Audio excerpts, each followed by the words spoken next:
शाहपुर के बाद अफसोसनाक खबर शामिल करते चले लालिया से। जहां रहमानी वेलफेयर ट्रस्ट के सरपरस्त आला हाजी मोहम्मद नवाज शदीद हालत के बायस इंतकाल कर गए।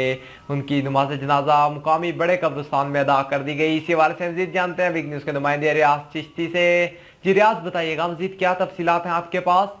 जी अबू बकर, रहमानी वेलफेयर ट्रस्ट लालिया के सरपरस्त आला हाजी मोहम्मद नवाज शायद रहमानी गुज़िश्ता रोज़ अलील रहने के बाद इंतकाल कर गए हैं और उनकी नमाज जनाजा लालिया के बड़े कब्रिस्तान में अदा कर दी गई है।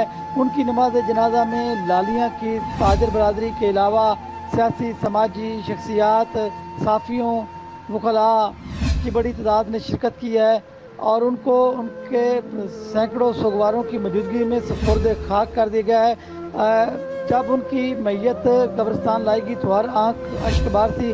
उनसे मोहब्बत करने वाले लोगों का कहना है कि हाजी मोहम्मद नवाज शायद रहमानी एक नेक इंसान थे और उन्होंने अपनी सारी ज़िंदगी खिदमत खलक में गुजारी है और लालिया में ख़ासकर रहमानी वेलफेयर ट्रस्ट की बुनियाद भी हाजी मोहम्मद नवाज शायद रहमानी ने रखी है, जिसके तहत लालिया में मुफ्तरिक रफ़ायामा के काम हो रहे हैं। जी